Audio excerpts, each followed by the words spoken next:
ಎಲ್ಲ ವೀವರ್ಸ್ಗೂ ನಮಸ್ಕಾರಗಳು. ಎಲ್ಲರೂ ಹೇಗಿದ್ದೀರಾ? ನಾನು ಚೆನ್ನಾಗಿದ್ದೀನಿ. ನೀವೆಲ್ಲರೂ ಕೂಡ ಚೆನ್ನಾಗಿದ್ದೀರಾ ಅಂತ ಅಂದ್ಕೊಂಡಿದ್ದೀನಿ. ಇವತ್ತಿನ ವಿಷಯ ಏನು ಅಂದರೆ, ನಾವೇನೇ ಮಾಡಿದ್ರೂ ನಮ್ಮ ಮಕ್ಕಳು ಓದಿನ ಕಡೆ ಗಮನ ಕೊಡ್ತಿಲ್ಲ. ನಾವು ಹೇಳ್ತಾ ಹೋದಷ್ಟು ಇನ್ನಷ್ಟು ಓದಿನ ಬಗ್ಗೆ ಆಸಕ್ತಿ ಕಡಿಮೆ ಮಾಡ್ಕೋತಿದ್ದಾರೆ. ಆದರೆ ನಾವು ಯಾವತ್ತಿದ್ರೂ ಒಂದಿನ ಕೂತ್ಕೊಂಡು ಯೋಚನೆ ಮಾಡಿದ್ದೀವ? ನಾವು ಓದಬೇಕಾದ್ರೆ ಮೊಬೈಲ್, ಟಿ ವಿ ತುಂಬಾ ಕಡಿಮೆ ಯೂಸ್ ಮಾಡ್ತಿದ್ವಿ. ಅದರಲ್ಲೂ ಕೀಪ್ಯಾಡ್ ಸೆಟ್ ಇರ್ತಿತ್ತು. ಟಿ ವಿ ಅಂತೂ ಎಲ್ಲರ ಮನೆಯಲ್ಲೂ ಇರ್ತಿರ್ಲಿಲ್ಲ. ಬಟ್ ಈಗಿನ ಕಾಲದಲ್ಲಿ ಮಕ್ಕಳು ಟಿ ವಿ, ಫೋನ್ ಅಂತ ತುಂಬ ಅಡಿಕ್ಷನ್ ಆಗಿಬಿಟ್ಟಿದ್ದಾರೆ. ಅದನ್ನು ತಪ್ಪು ಅಂತ ಹೇಳೋಕ್ಕಾಗಲ್ಲ. ಯಾಕಂದರೆ ಪೇರೆಂಟ್ಸ್ ಕೂಡ ಅದನ್ನೇ ಮಾಡ್ತಿದ್ದಾರೆ. ಈಗಿನ ಮಕ್ಕಳನ್ನ ಓದಿಸೋದಕ್ಕೆ ಕೆಲವೊಂದು ಟಿಪ್ಸ್ನ ಹೇಳ್ತಾ ಹೋಗ್ತೀನಿ ನೋಡಿ. ಫೋನ್ ಯೂಸ್ ಮಾಡೋದನ್ನು ಕಡಿಮೆ ಮಾಡಿ ಪೇರೆಂಟ್ಸ್. ಅವ್ರು ಸ್ಕೂಲ್ಗೆ ಹೋದ್ಮೇಲೆ ಯೂಸ್ ಮಾಡಿ, ಅಥವಾ ಅವ್ರು ಮಲ್ಕೊಂಡ್ಮೇಲೆ ನೋಡಿ. ಅದರಿಂದ ಅವ್ರಿಗೂ ಕೂಡ ಫೋನ್ ಕಡೆ ಗಮನ ಹೋಗೋದಿಲ್ಲ. ನಾನು ಎಷ್ಟೋ ಜನ ಪೇರೆಂಟ್ಸ್ನ ನೋಡಿದ್ದೀನಿ. ಪಕ್ಕದಲ್ಲೇ ಕೂತ್ಕೊತಾರೆ, ಹೋಮ್ವರ್ಕ್ ಮಾಡುವಂಥ ಹೋಮ್ವರ್ಕ್ ಇದನ್ನು ಮಾಡು ಅಂತ ಹೇಳ್ತಿರ್ತಾರೆ. ಇವ್ರ ಪಕ್ಕದಲ್ಲಿ ಫೋನ್ನ ಯೂಸ್ ಮಾಡ್ತಾ ಹೋಗ್ತಿರ್ತಾರೆ. ಈಗ ಮಾಡೋದ್ರಿಂದ ಅವರಿಗೂ ಫೋನ್ ಕಡೆ ಗಮನ ಬರುತ್ತೆ. ಓದಿನ ಕಡೆ ಇಂಟ್ರೆಸ್ಟ್ ಕಡಿಮೆ ಆಗ್ತಾ ಹೋಗುತ್ತೆ. ಟಿ ವಿ ನೋಡೋದನ್ನು ಕಡಿಮೆ ಮಾಡಿ. ಅವ್ರ ಎದುರಿಗೆ ಟಿ ವಿ ಸೀರಿಯಲ್ಸ್ ಹಾಕ್ಕೊಂಡು ಹೋಮ್ವರ್ಕ್ ಮಾಡಿಸ್ಬೇಡಿ. ಇನ್ನು ಕೆಲವ್ರ ಮನೆಯಲ್ಲಿ ಅಜ್ಜಿ ತಾತ ನೋಡ್ತಿರ್ತಾರೆ. ರೂಮಲ್ಲಿ ಮಕ್ಕಳನ್ನ ಹೋಮ್ವರ್ಕ್ ಮಾಡು ಅಂತ ಹೇಳಿ ನಾವು ಬರೋ ಅಷ್ಟರಲ್ಲಿ ಈ ಹೋಮ್ವರ್ಕ್ ಮುಗಿಸು ಅಂತ ಹೇಳಿ ನೀವು ಕೂಡ ಹೊರಗಡೆ ಬರ್ತೀರ ಸೀರಿಯಲ್ ನೋಡೋದಕ್ಕೆ. ಮತ್ತು ಅಡ್ವರ್ಟೈಸ್ ಬಂದಾಗ ಹೋಗಿ ಬರ್ದ ನಾನು ಹೇಳಿದ್ದು ಅಂತ ಹೋಗಿ ಕೇಳೋದು. ಇದು ಕೂಡ ಮಕ್ಕಳನ್ನ ಗಮನ ಬೇರೆ ಕಡೆ ಹರಿಸುತ್ತೆ. ನಿಮಗೆ ಟಿ ವಿ ಸೀರಿಯಲ್ ನೋಡಬೇಕು ಅಂದರೆ ಮಕ್ಕಳು ಸ್ಕೂಲ್ಗೆ ಹೋದಾಗ ಪ್ರತಿಯೊಂದು ಸೀರಿಯಲ್ಸ್ ಕೂಡ ಬೆಳಗ್ಗೆ ಹೊತ್ತು ರೀಟೆಲಿಕಾಸ್ಟ್ ಆಗುತ್ತೆ. ಅದನ್ನು ನೋಡಿ. ಅಥವಾ ವರ್ಕಿಂಗ್ ವುಮೆನ್ ಆಗಿದ್ದರೆ ಮೊಬೈಲಲ್ಲಿ ಸಿಗುತ್ತೆ ನೋಡಿ.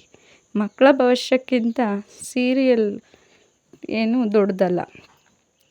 3ನೇ ಪಾಯಿಂಟ್ ಏನಂದರೆ, ಕಂಪೇರ್ ಮಾಡಬೇಡಿ ಬೇರೆ ಮಕ್ಕಳ ಜೊತೆ. ಅದು ನಮ್ಮ ಮಕ್ಕಳ ಮನಸ್ಸು ಮೇಲೆ ತುಂಬಾ ಪರಿಣಾಮ ಬೀಳುತ್ತೆ. 4ನೇ ಪಾಯಿಂಟು, ಓದ್ಕೋ ಅಂತ ಆರ್ಡರ್ ಮಾಡಬೇಡಿ. ಓದ್ಕೋಬೇಕು ಅಂತ, ಅದರಿಂದ ನಿಮ್ಮ ಲೈಫ್ ಚೆನ್ನಾಗಿರುತ್ತೆ ಅಂತ ತಿಳಿ ಹೇಳಿ. 5ನೇ ಪಾಯಿಂಟ್ ಬಂದು, ನಿಮ್ಮ ಮಗುನ ನೀವೇ ಮೋಟಿವೇಶನ್ ಮಾಡಿ. ಇದೇನಪ್ಪ ಇವರು ಹೀಗೆ ಹೇಳ್ತಿದ್ದಾರೆ ಅಂದ್ಕೋಬೇಡಿ. ಓದ್ಕೋಬೇಕಾದ್ರೆ ನೀನು ಈ ಟೆಸ್ಟಲ್ಲಿ ಯಾವ ಫುಲ್ ಮಾರ್ಕ್ಸ್ ತೆಗಿತೀಯ ಹೋಗಪ್ಪ, ಯಾವ ಲೆಕ್ಕ ಈ ಟೆಸ್ಟ್ ಅಂತ ಹೇಳಿ. ಔಟ್ ಆಫ್ 4 ತೆಗಿ ಅಂತ ಫೋರ್ಸ್ ಮಾಡಬೇಡಿ. ಎಷ್ಟು ಚೆನ್ನಾಗಿ ಆಟ ಆಡ್ತೀಯಾ, ಸೈಕಲ್ ತುಳಿತೀಯಾ, ಕ್ರಿಕೆಟ್ ಆಡ್ತೀಯಾ, ಇಷ್ಟು ಮಾಡೋನಿಗೆ ಈ ಟೆಸ್ಟ್ ಅನ್ನೋದು ಯಾವ ಲೆಕ್ಕಪ್ಪ, ಫುಲ್ ಮಾರ್ಕ್ಸ್ ತೆಗಿ, ಇದರಿಂದ ನಿನಗೂ ಒಳ್ಳೆಯದು ಅಂತ ಹೇಳಿ.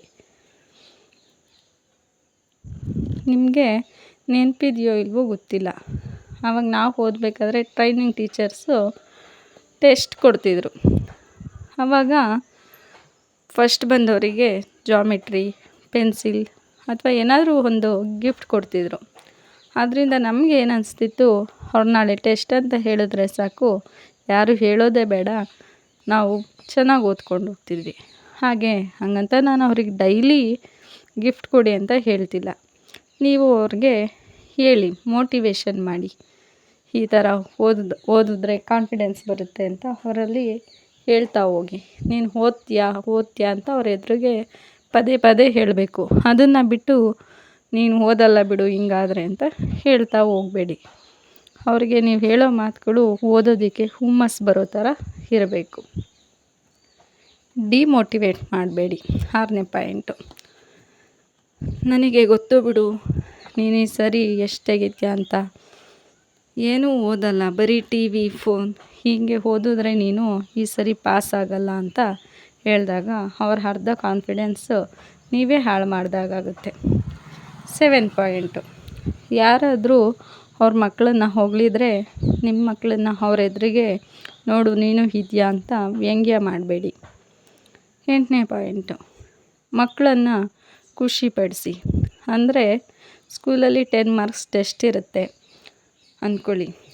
ಅವ್ರಿಗೆ ಸಂಜೆ ಬಂದಮೇಲೆ ಎಷ್ಟು ಮಾರ್ಕ್ಸ್ ಬಂದಿರುತ್ತೆ ಅಷ್ಟನ್ನು ಒಂದು ಹುಂಡಿ ಮಾಡಿಕೊಟ್ಟು ಅದಕ್ಕೆ ಹಾಕೋದಕ್ಕೆ ಹೇಳಿ. ಎಕ್ಸಾಂಪಲ್ ಇವಾಗ 10 ಮಾರ್ಕ್ಸ್ ಇತ್ತು ಅಂದರೆ 8 ಬಂದಿತ್ತು ಅಂದರೆ 8 ರೂಪೀಸ್ ಕೊಡಿ.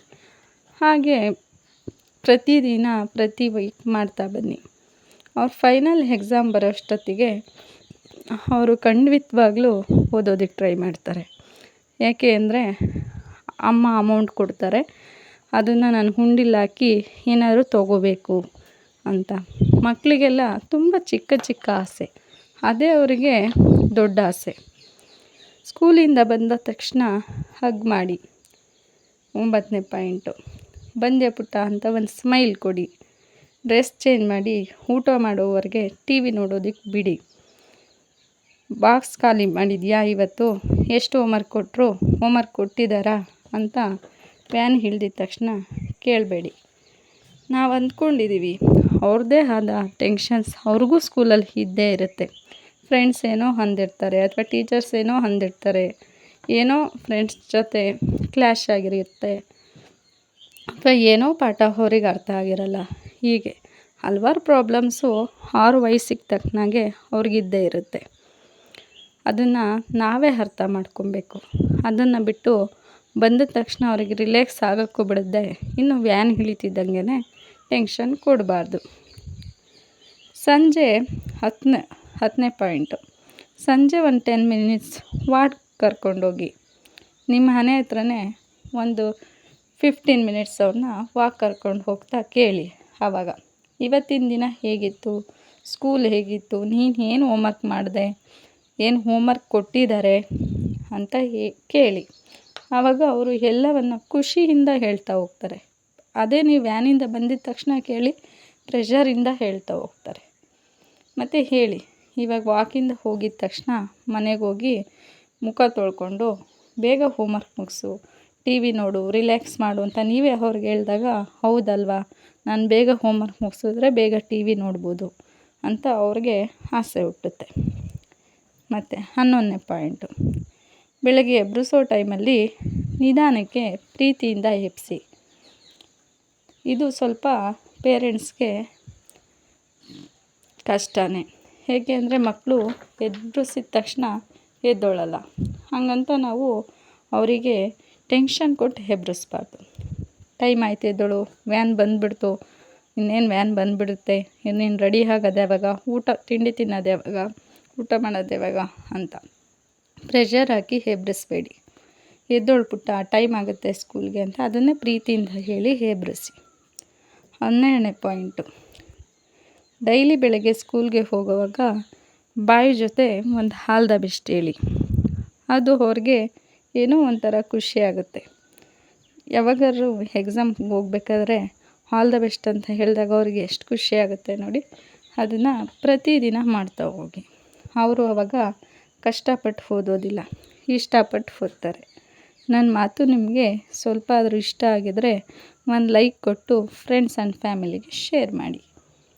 ಪಕ್ಕದಲ್ಲೇ ಕಾಣೋ ಸಬ್ಸ್ಕ್ರೈಬ್ ಬಟನ್ ಕ್ಲಿಕ್ ಮಾಡಿ, ಹಾಲನ್ನು ಆಪ್ಷನ್ ಸೆಲೆಕ್ಟ್ ಮಾಡ್ಕೊಳ್ಳಿ. ಇದರಿಂದ ನನಗೂ ಹೊಸ ವಿಡಿಯೋಸ್ ಮಾಡೋದಕ್ಕೆ ಮೋಟಿವೇಶನ್ ಸಿಕ್ಕಿದಾಗುತ್ತೆ. ನಾನು ಹಾಕೋ ಪ್ರತಿ ವಿಡಿಯೋಸ್ ಕೂಡ ನಿಮಗೆ ಬರ್ತಾ ಹೋಗುತ್ತೆ.